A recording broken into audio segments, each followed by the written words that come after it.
lost a lot of faith in the news media and the way they operate, you know, and the way they present information sometimes. 95% of it is just all stories which are fabricated for the sake of selling newspapers and the like. Yes, please. If you happen to be part of that news or involved in part of that news, makes you angry because it's not correct, you know. You're wonderful, Chris. It just makes you angry. You think, well, geez, I can't trust none of the buggers. A land and sea search is underway for the pilot of a light aircraft missing in Bass Strait. The plane was on a flight from Unraveling in Melbourne across to King Island via Cape Otway. Department of Transport officials say the pilot was the only person aboard the single-engine Cessna. When the pilot reached Cape Otway, he reported all was well. But a few minutes later told flight service he had a rough running engine. It'll still be part of the destiny. Well, more or less everybody got destiny. When you're born, your destiny is already there anyway. You know, UFO are still a very frustrated subject. It's very intangible. You can't touch it. Flying along in an aeroplane, how could you actually pick an aeroplane up and physically take it somewhere? It's not possible. I don't know what he saw, but whatever he said that he saw, he saw.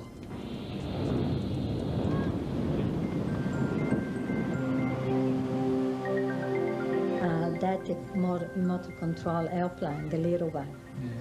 Yeah. Right, started from there. He was only 12 months old, put on this one. He can't understand, more or less, but he loved the noise, you know, up and down.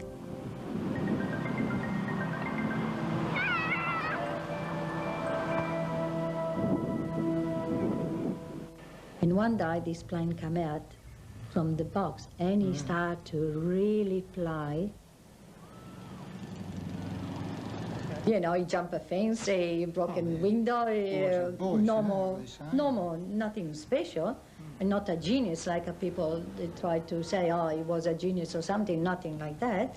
Sometimes he was good at school, sometimes not. It was hard for him. I mean, you know, like a normal person. The ups and downs. Yes. Yeah. Corporal Frederick Valentich, a member of the squadron from the 18th September 1973 to 16th of March 76. During this time, Corporal Valentich proved himself to be a most capable and enthusiastic cadet. It is understood he now wishes to enrol for the commercial pilot course, and to this end we wish him well and have no doubt he will apply the same keenness and efficiency towards this course as he did in his career as a cadet member of the squadron. And I signed it. And these kids are normal kids. They're not, you know, they come from suburbs all around Melbourne. Our objective for existence is to give young people an insight to aviation. They get an insight to what it's like to put the uniform on and spend a week or 2 weeks living as an Air Force person. Flying was his life, but he had a social life as well, and he worked the two very well. If flying didn't fit in, social life went out. Man in uniform. He loved flying. That was number one. Flying was more important than anything, really. Just what he wanted to do. Anything he wanted to do. Just become like a commercial pilot, fly for the airlines. Probably a month after we'd started going out. He took me just on just for him to get some hours up. Went down to Melbourne Airport and hired a Cessna and just went for a fly.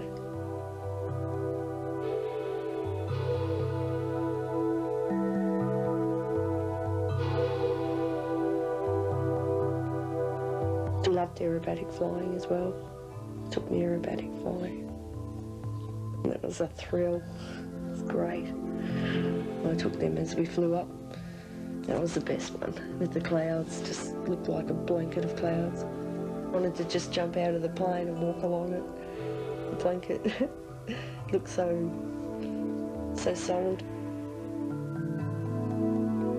And we had a few troubles on the way up. He was real calm and didn't worry about it. Aircraft engines, he had an interest in the engines themselves. Airmanship, yes, he loved flying. He loved it very much. His wish was to go into the Air Force, but he was just a little bit too old, and unfortunately, to my mind, he gave so much to the Air Training Corps that he missed out on a lot of opportunities.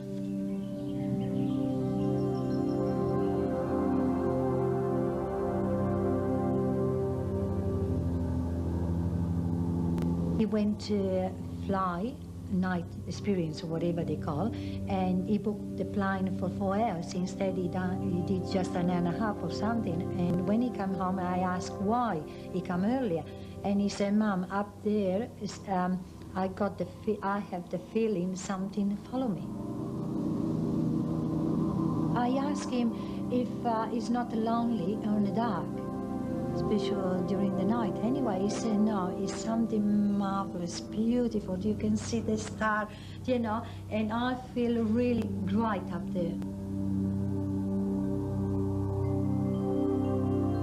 The night before he went missing, he was at my place, and he did say he was scared of flying over the water. But he wasn't like scared like what the meaning of scared is, as, you know, terrified of. He was more scared of, the way he put it, was the water.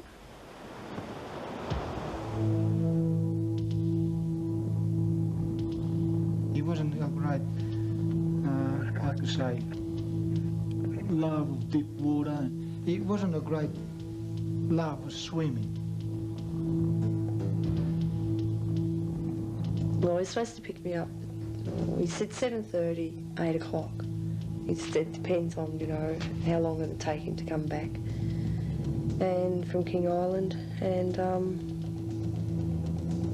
it was 7:30, and I thought, oh, well, you know, he's probably on his way back or whatever. And it got to 8 o'clock, and I thought, he'll ring me soon, because he used to always ring, you know, and say, I'm late, you know, I'm on my way.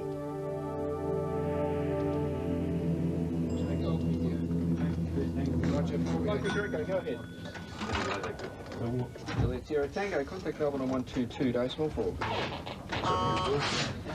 Hotel Echo, contact I'll call you my time, 304. White Charlie, Echo Mill, so it's terminated. Taxis, Kimo. It's a subject, I suppose, which can easily be sensationalised and distorted, and what has happened is fairly straightforward, really, even though it's extremely mysterious.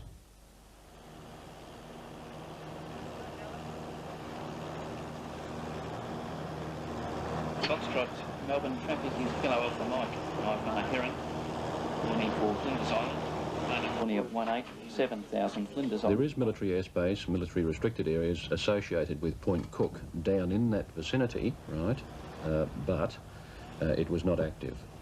So hence when he said, do we have any large aircraft planned to operate in the area, and then he mentioned military aircraft, well, of course, it threw us into a bit of confusion, because we should have had details on that type of operation.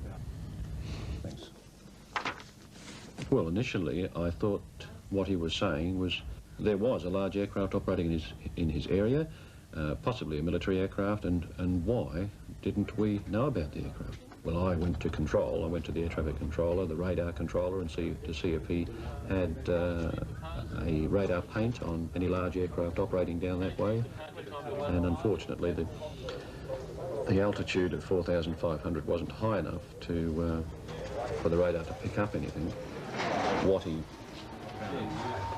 was seeing was not an aeroplane, and was possibly a UFO or some atmospheric phenomenon. He mentioned, I think, a couple of green lights, a white light and a red light, and a sort of a silver, metallic-like, shiny surface. That's when it all got very, very mystifying.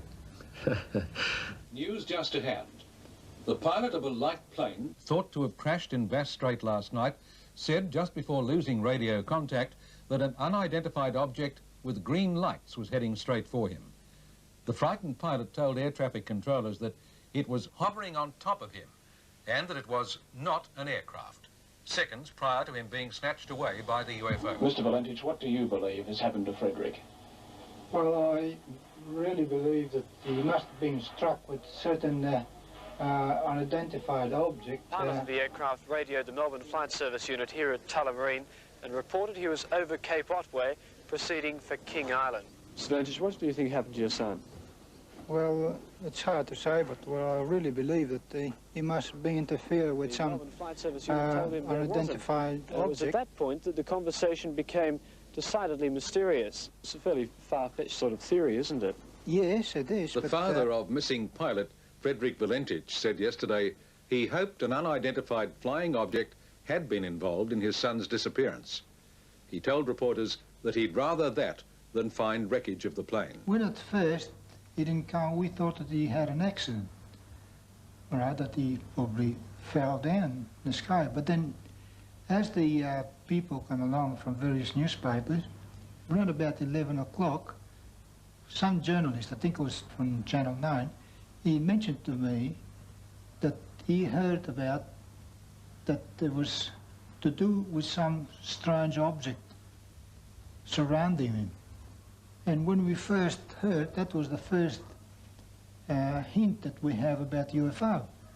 And as they tell us, myself and my wife, we felt much more relieved because we knew that Frederick always mentioning about UFO, that he would like to meet one, and our heart really opened up with a great big hope. When I heard that, and I was more or less put on this way, don't get me wrong, I was happy. Because I said, at least he's somewhere. That's right. You know, not just went on a sea or crash or on a land or whatever.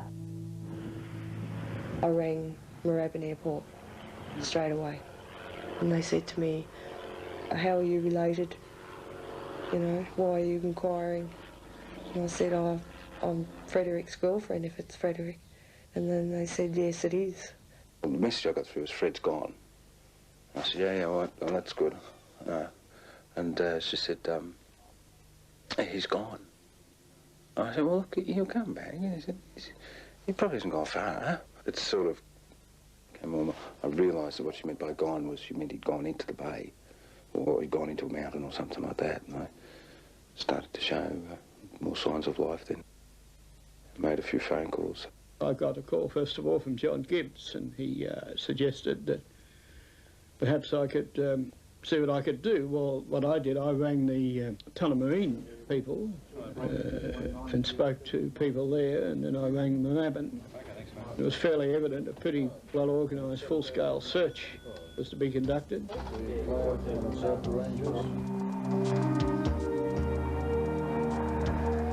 Yes, I was extremely sad, I can assure you. We were expecting Fred on the night of the 21st of October. He's coming to this place here for dinner. Anne had a salad and he was bringing back some crayfish. I saw someone on the Sunday night, and then on Monday it was the full force of all of them. Not just newspapers, it was also like the news for the TV, and just all come around to get their story. I believe the major news areas, news medias, covered it with the information that they had, because there wasn't any there. What was it? The bloke had crashed, he'd reported a UFO. Where's the story? So they had to dig. I think they really thought that I knew where he was. As if I knew what was going on. So, but I only knew from what they had already put in the paper and what I'd heard on the radio. She also denied that she had gone to Cape Otway for the purpose of any secret rendezvous. The UFO reported by the pilot of an aircraft missing over Bass Strait could have been a top-secret United States military remote-controlled drone vehicle used to decoy radar from an attacking strike force. A girlfriend away and all these sort of things. then after we realized they were all stupid, but at the time, certain people take seriously. Michael, is it possible for a pilot to become so disoriented that he could fly upside down? Yes, it is, and I'd like to make the point that no one knows what has happened in this instance, and we can't discount that there was in fact a UFO. QM. Missing UFO pilot Frederick Valentich may have crashed while flying upside down, a Department of Transport authority said today. The department believed it was possible the pilot became disorientated and was seeing the lights of his own aircraft reflected in the water. There's no way that you can lose control of an aeroplane, and basically when you do become disorientated, it's called spatial disorientation, you've lost control of the aeroplane, you fight to regain your orientation, and it is, you know, it's quite a strange feeling really. There's no way that you can speak on the radio like he was talking to me. Not as if it's happening to you and you don't know about it. As he was flying inverted in the fading twilight. Of course, what they failed to mention is a Cessna 182 is unable to fly upside down for longer than 2 or 3 seconds without stalling, and the conversation lasted for 7 minutes. An actor's recreation, based on the official transcripts, is all that's left of that night's conversation. No one has heard the tapes except you and a few other select people, but they have taken it down, though, and you could read it somewhere. If you Oh, yes, yes, they made the transcript, yeah. So he said he sighted an object. That's right. The Department of Transport is refusing to release its tape recording of missing pilot Frederick Valentich's description of his confrontation with a UFO. The spokesman would not elaborate publicly on why the tape recording of Valentich's final moments could not be released. But a Sydney ufologist told the 4th annual UFO conference that investigators and officials should think before releasing things to the media, because it often led to sensational publicity and harassment of the individuals concerned. He noted the sensitivity of the family must be respected.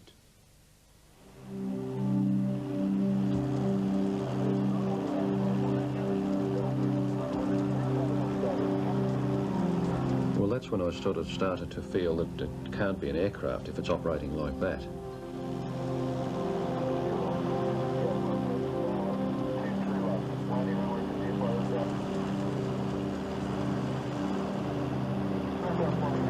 Which seems to indicate that he was looking at it and it just disappeared.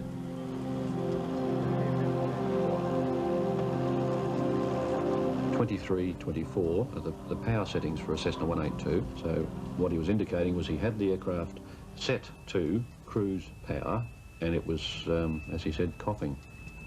It was running rough. He was in greater trouble, right? Well, the chances are he may have lost power to the extent where he was unable to maintain height and, of course, would ditch in the ocean. And then the last transmission, he seemed to me as if he was right in the middle of his transmission, a little confused. He got his call sign and my call sign back to the front, and it seemed he was halfway through his transmission when his communications started breaking. And that was the end. I suppose I said to myself a couple of times, gee, is this real, you know? And just doubt. Had it happened, or was it a hoax, conflicting with the fact that he seemed so, I suppose, genuine in what he was saying. It was upsetting, you know, somebody's obviously disappeared, and there's a good chance that they may have died. The mystery deepened last night after hundreds of sightings of UFOs were reported from Geelong, Frankston, Cape Otway and further along the coast, of which 3 reports were made up to 3 hours before Valentich's flight.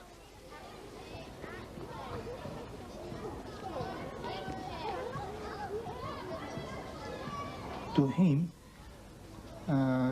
UFO were a real thing. When he was just young, 15 years old at high school, he was actually having fear, he was scared of UFO. They come and divided the family. As he became more mature and he understand more about, he came back with a different opinion and a different philosophy on UFO.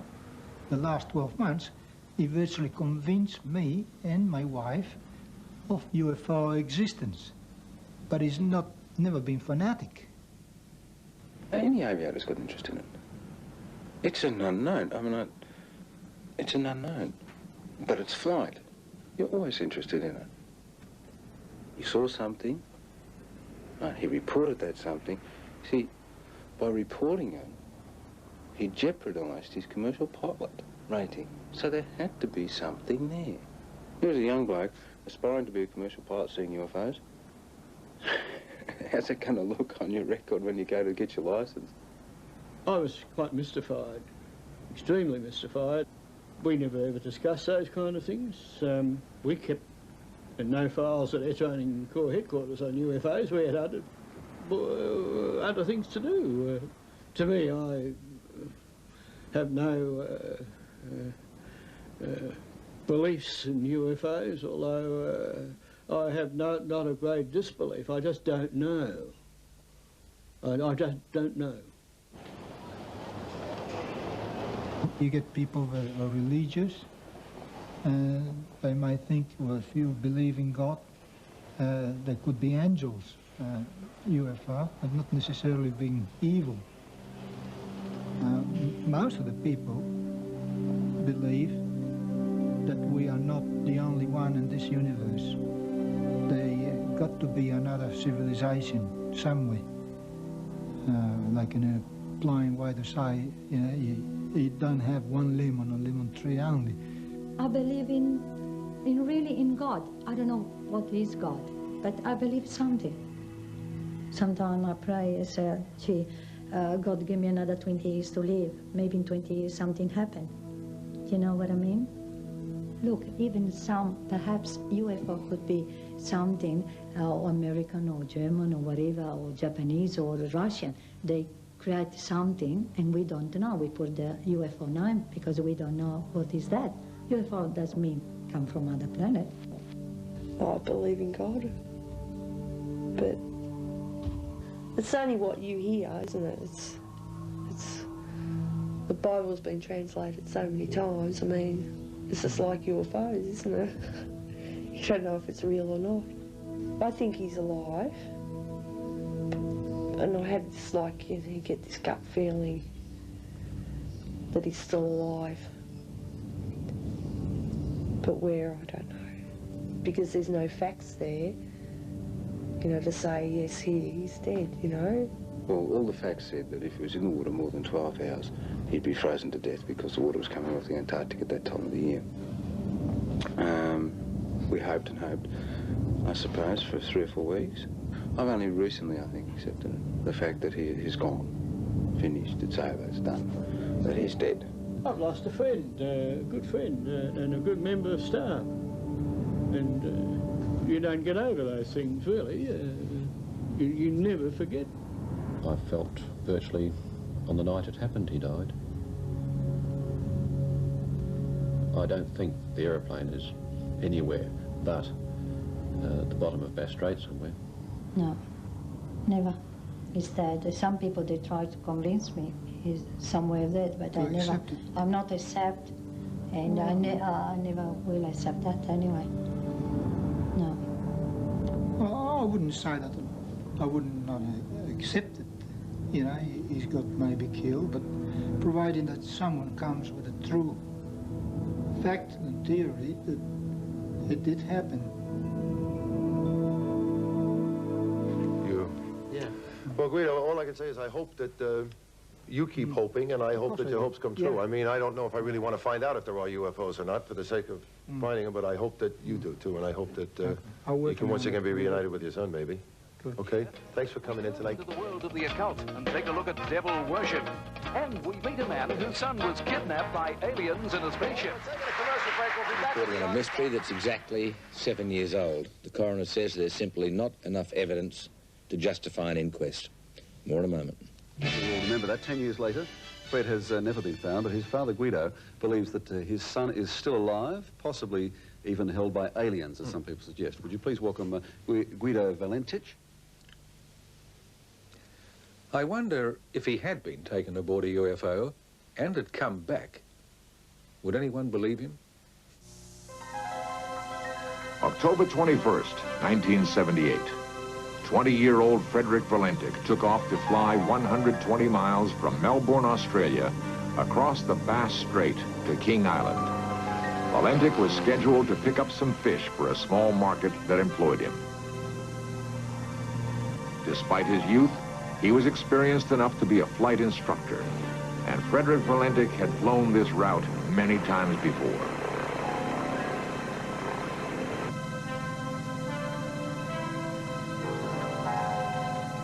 Delta Sierra Juliet, pilot to ground. Is there any known aircraft in my vicinity below 5,000 feet?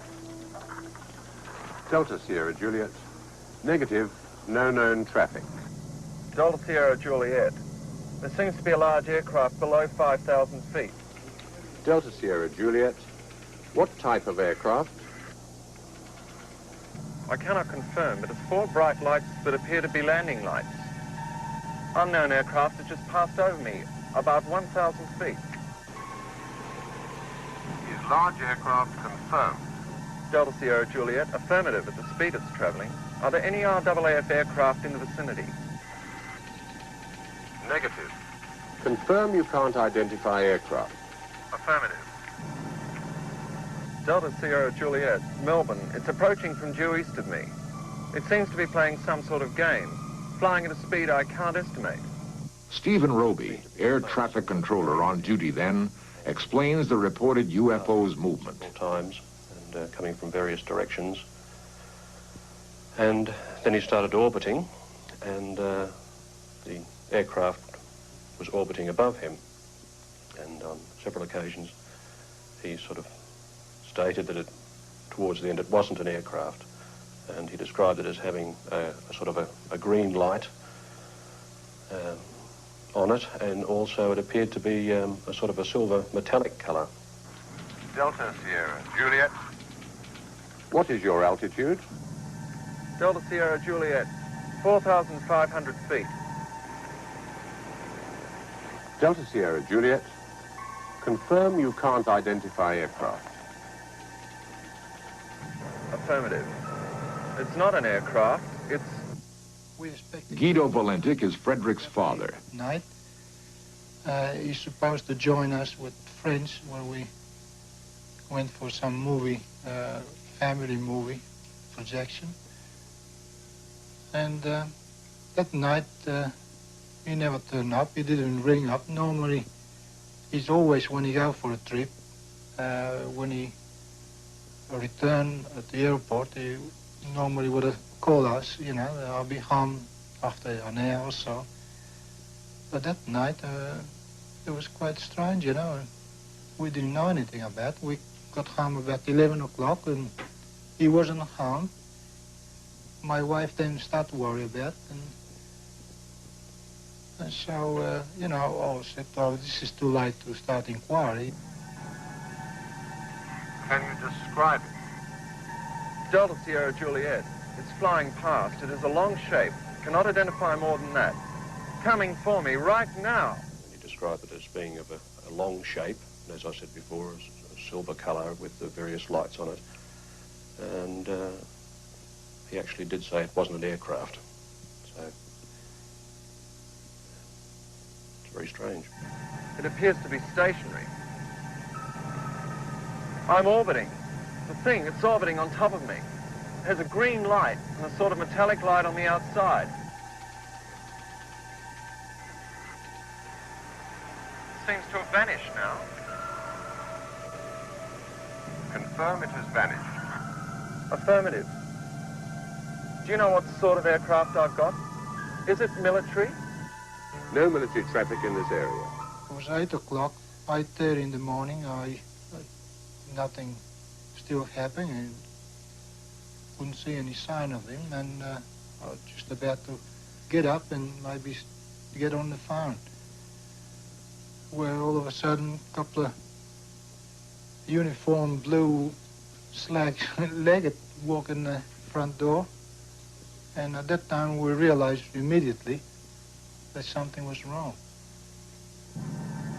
Delta Sierra Juliet, engine is rough idling and coughing. Delta Sierra Juliet, what are your intentions? Proceeding King Island.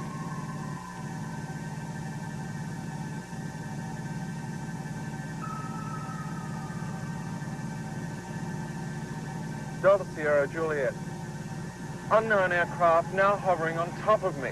Finally, we lost contact with him in a very strange way. The communications he was putting out seemed to break. People describe it as a sort of a metallic sound, the last transmission that was sent from Delta Sierra Juliet. Delta Sierra Juliet, acknowledge. Do you read me?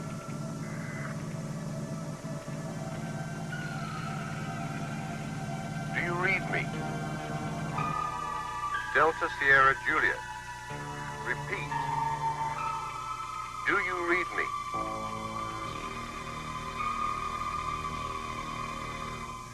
Despite an extensive 4-day search, which included using a sophisticated Orion aircraft capable of detecting any sort of debris at great ocean depths, not a single scrap of wreckage was ever found. No hard evidence ever turned up that would explain the disappearance of Frederick Valentich. But theories abound. Some say that Valentich became disoriented and saw this lighthouse. A second theory is that he saw lights of fishing vessels and then, becoming disoriented, spiraled his plane into the ocean. Guido Valentich, Frederick's father, believes otherwise.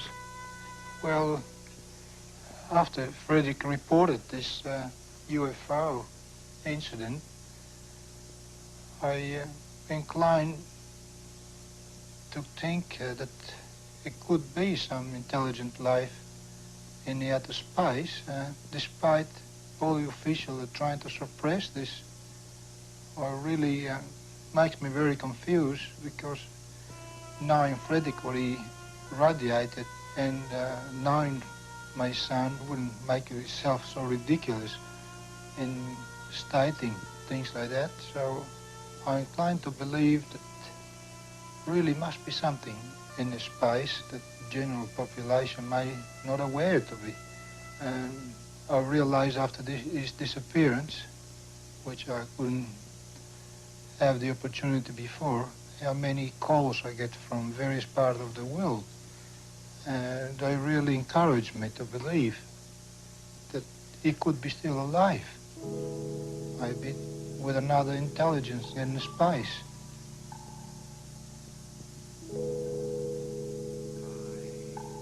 One of the most bizarre attempts to prove Valentich still lives is conducted by New Zealand psychic Colin Amory. He claims that through the power of a seance, he can contact Valentich and speak in his voice. The people I spoke of before, I know that my family are very sad, but it is not necessary. Death is something that is quite painless and is not difficult to bear. Valentich's plane and the supposed UFO were beyond the reach of radar, thus making it impossible to confirm his report. And the taped conversation between Valentich and the air traffic controller has never been released. The Australian Civil Aviation Department has refused all requests to hear that tape. The department will not give any reason for its refusal.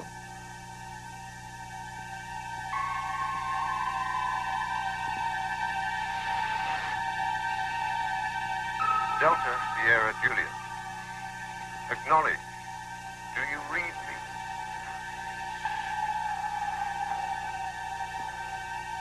Repeat. Do you read me? There have been hundreds of planes that have disappeared without a trace. Valentich's disappearance is the single documented case where a plane has vanished after claiming contact with a UFO.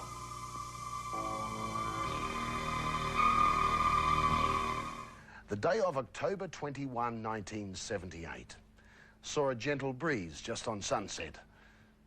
No sign of the dramatic events to follow.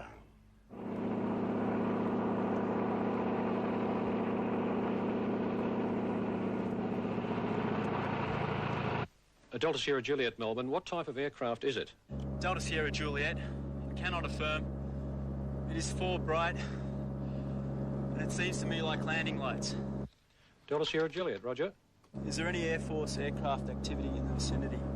Delta Sierra Juliet, there is no known aircraft in your vicinity.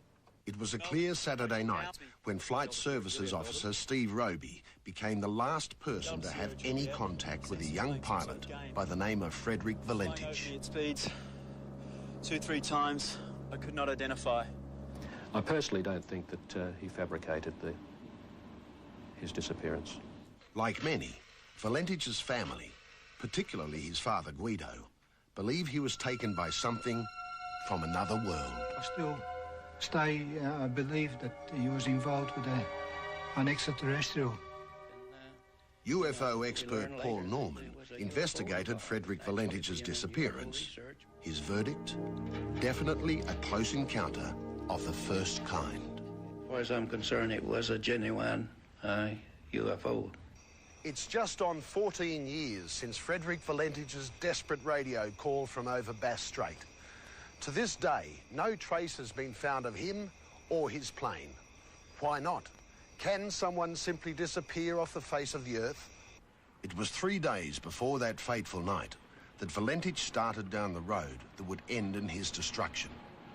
On October 18, 1978, a young civil pilot went to Melbourne's Moorabbin Airport trying to hire a plane. G'day. G'day. I'd like to hire a plane to fly to King Island. The weather's closing in Bass Strait. It's too dangerous to fly there today. I've flown in bad weather many times before. 3 days later, he was back. The weather was fine, and Frederick Valentich got the okay to fly to King Island. When VHDSJ was cleared for takeoff, all was normal, except for one thing. Valentich had not alerted anyone on King Island that he was coming. No one called, so there was no one there to turn on the landing lights. Clear for takeoff, 320, 10 to 15. If anyone should have known a light plane was on its way to King Island, it was Brian Jones. As flight service supervisor, it was his job to light the runway for incoming night traffic. I remember the day quite well. It was a Caulfield Cup day, and I've been playing golf. Brian, phone call. When I got a phone call to say that an aircraft was missing across Bass Strait, which was Delta Sierra Juliet, the Cessna 172. It should have been a routine 69-minute flight from Moorabbin, along the coast to Cape Otway, out over Bass Strait and on to King Island. But as the drama was unfolding in the night sky, other strange events were about to unfold on the ground. Oh, on that night, I decided I'd go up in the area outside the hut and take the sun setting and beautifully into the west. Oh, I took a series of photographs, about 6 in all, at around about 15, 20-second intervals, and that was it. Roy Manifold never saw or heard the mysterious object he caught on film. He could not explain the image he'd captured, and nor could Kodak. They come back and they said, oh, there's definitely not a developing error. It's nothing to do with the film or the development of the film on the print, but they couldn't explain what it was and why it was there. Paul Norman had no doubts what was on the film. He sent the photos to the laboratories of Ground Saucer Watch in America. What they discovered was a solid, metallic object about 7 meters in diameter, about 2 kilometers out to sea. It was an unknown object rising from the water, and it had a lot of mist around it, indicating it did come from the water. After takeoff, all was normal for a while. Valentich made routine contact with air traffic control at Tullamarine. It was 19 minutes past 6. The weather was good, visibility excellent, with scattered clouds and light winds. Then came the concerned call. It was to be the last conversation Frederick Valentich ever had. Melbourne Delta Sierra Juliet is not an aircraft, it is... Delta Sierra Juliet, Melbourne. Can you describe the aircraft? Delta Sierra Juliet, as it's flying past, it's a long shape. Few people had ever heard these words. The exact words uttered by Frederick Valentich in his last call to air traffic control. Melbourne, it's approaching now from due east towards me. Delta Sierra Juliet, Melbourne. Delta Sierra Juliet seems to be playing some sort of game. He's flying over me at speeds 2-3 times I could not identify. Delta Sierra Juliet, Roger. And how large would the object be? Delta Sierra Juliet, Melbourne. It seems like it's stationary. What I'm doing right now is orbiting, and the thing is just orbiting on top of me.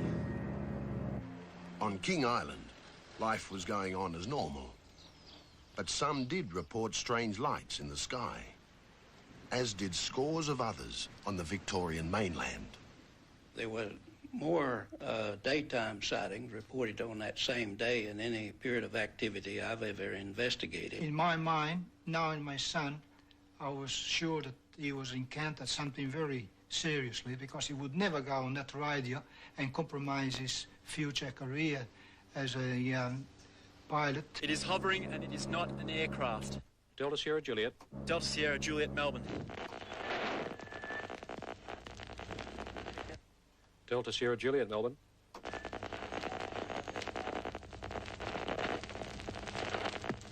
Delta Sierra Juliet. Delta Sierra Juliet, Melbourne. At 7:12 and 28 seconds, those were Frederick Valentich's last words. Then a long and loud metallic sound. The engine had the characteristics, for example, electromagnetic effect. Frederick Valentich was never heard from again. At this moment, he simply vanished. When Brian Jones was finally alerted, it was already too late. A distress phase had been raised on the aircraft, and they wanted me to get out to the airport here, turn on the runway lights and start calling the aeroplane. Delta Sierra Juliet, this is King Island. If you're reading me and cannot transmit, I'll give you the service conditions. The wind is calm, QNH 1028, sky clear, runway lights are on, and no traffic for your descent. We took off and we flew due north to Cape Wickham Lighthouse, which is the northern tip of the island. It was an unreal night. It was kind of strange for this part of the world. There was no wind, and when we got out to sea just north of Wickham Lighthouse, you could actually see the reflection of the stars in the water. Jones's plane was the first to search in the area. Over the next 4 days, it was joined by civilian and military aircraft, including an RAAF Orion, which has special sensors for tracking metal in water. But not a trace of Valentich or his plane were found. The facts so far: Valentich was flying a single-engine Cessna alone on a clear, still night. There was no other aircraft known to be in the area. Numerous people reported seeing strange lights in the sky all around the Victorian coast. Roy Manifold captures something on film that to this day has not been explained. And Frederick Valentich reports being buzzed by a mysterious flying craft. For Guido Valentich and his family, the mystery has been a 14-year nightmare, made worse by the fact they still don't know the fate of their son. Good morning, sir. I'm after Mr. Valentich. That's me. Mr. Valentich, can you tell us where your son is, thanks? No, he's supposed to come back from King Island last night. The worst things that might happen to him would have been being abducted by some unknown civilization, and that possibly will take, we don't know how many years before we'll be able to see him again. In my heart, I do believe that one day I will see him again. I don't feel that he staged his disappearance. I'm quite open on it. I really don't know. He possibly went on could be a suicide mission. there was a real encounter with an unknown flying object. Valentich's girlfriend Rhonda Rushton had flown with him on every flight except his last. In a strange postscript to this story, Rhonda travelled to this motel for a rendezvous planned before his disappearance. The motel manager claims Rhonda asked for Valentich, and when told he wasn't there, seemed visibly upset. This was 7 days after his last fateful radio call. Isn't he the young lad that went missing over Had she Bass? finally come to grips with the fact that his disappearance was not a hoax? To this day, this event remains unexplained, as does the disappearance of Frederick Valentich. On October the 21st, 1978, a young pilot called Frederick Valentich took off from Melbourne in Australia. He was never seen again. His disappearance made headlines all over the world because of a taped conversation he'd had with air traffic control just before he vanished. 19 years on, his family is still searching for an answer. The aircraft has just passed over me at least 1,000 feet above, over. And it is a large aircraft, confirm? Unknown to the speed it's travelling. Is there any Air Force aircraft in the vicinity? Yes, that's him. It's my son. 19 years ago, Frederick Valentich was a young pilot in the Australian Air Training Corps. Good morning. Good morning.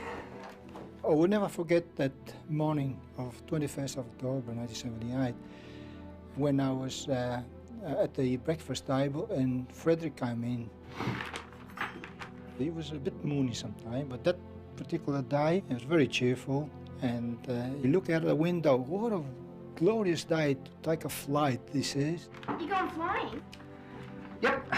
Going over to King Island, pick up some crayfish. Crayfish? Can I come too? That was the last time I actually have a contact with my son. Frederick set out for King Island in a hired Cessna plane. It was to be his first evening flight over water.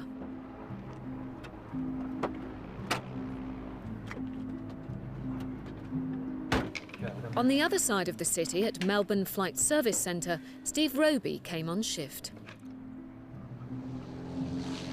Frederick's plane's call sign was Delta Sierra Juliet.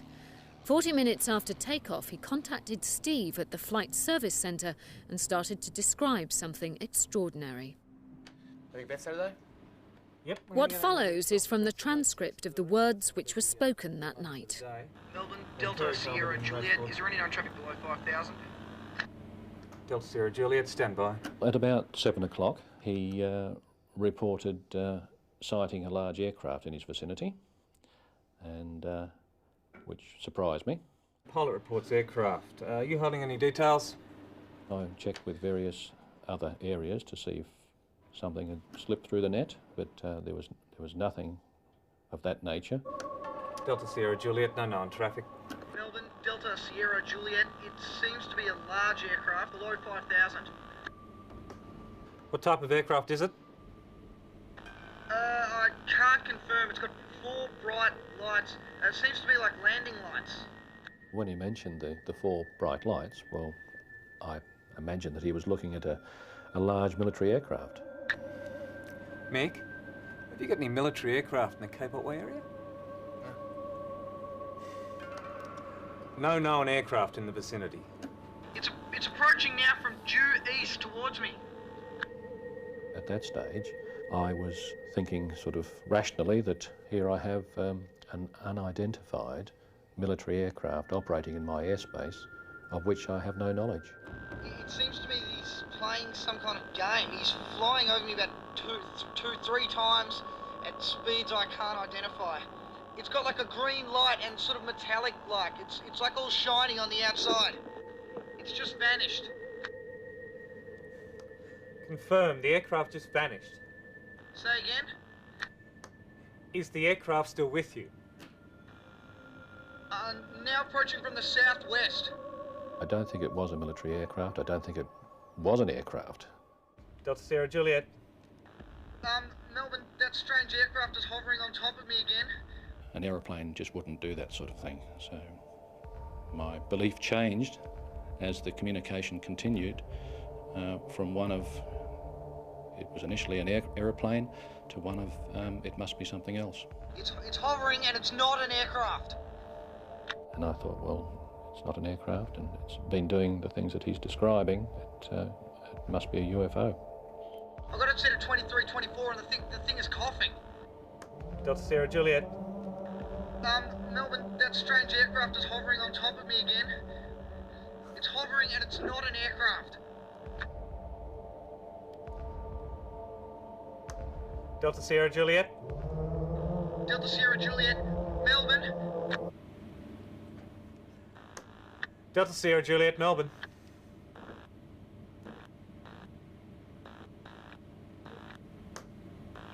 Delta Sierra Juliet. That was the final communication. Delta Sierra Juliet. I felt, to a degree, helpless. I mean, you can only do so much on the other end of the radio. Search and rescue, this is Melbourne Flight Service. Commence final alert stage. Delta Sierra Juliet fails to respond.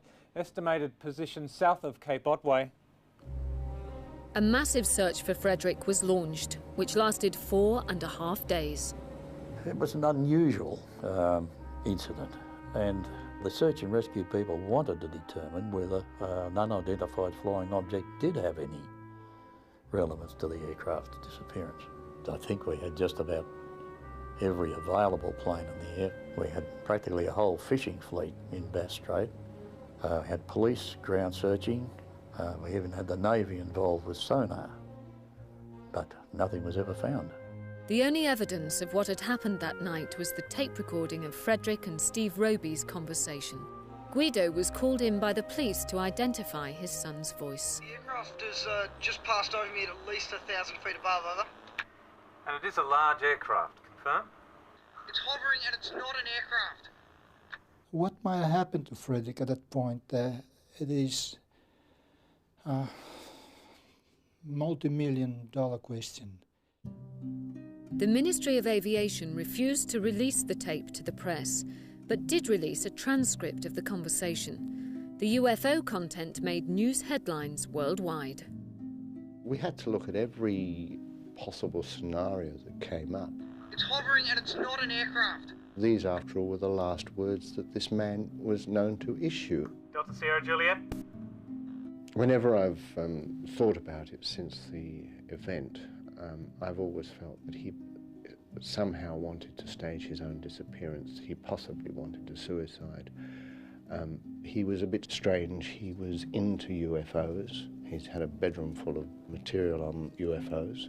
And he didn't file a return flight plan. I tend to think that he wanted to disappear. He wanted to fly off into the sunset and never come back. Delta Sierra Juliet, do you copy? Fred had no strong reason, I believe, to undertake any faking of the scene or whatever it might be. He had a very strong relationship with his parents. He could see where he was going to head. He wanted to be the youngest registered commercial pilot in Australia in a short period of time, and he was on the road to doing that. And that's why I can't see any reason for him to do this. It's got 4 bright lights. It seems to be like landing lights. One of the theories that was around at the time was that Fred had become disoriented, because when you're flying along, particularly at dusk when you can't see the horizon, you could quite easily be flying along upside down. Now, there were 2 lighthouses. There were the aircraft navigation lights. As you got close to the water, they would be reflecting from the water. That could quite easily have been the lights he saw. And if you were doing that, of course, crashing into the sea is a very likely thing to happen. We will never know if that's true, but it's a very plausible explanation for what happened, far more plausible than the UFO explanation. He's playing some kind of game. The explanation or suggestion that Frederick Valentich was flying upside down in his Cessna just doesn't hang together, simply because we're dealing with a situation that lasted 6 minutes, and the mechanics, particularly of the fuel system, it just wouldn't allow the Cessna to fly upside down for 6 minutes. And the problem, unfortunately, we have is we don't have Frederick to talk to, and we don't have the Cessna, and until such time as either one of those things are available, perhaps this mystery is always going to be that. Delta Sierra Juliet, do you copy? Nearly 20 years later, the official files on Frederick's disappearance remain open. Guido is still no nearer to discovering what happened to his son. I'm very confused. I don't know what to think. On the 21st of October, I like to go to Cape Otway, and I'm going there because I'm hoping that one day somebody may send me a message that could really reveal the great mystery of my Frederick disappearance.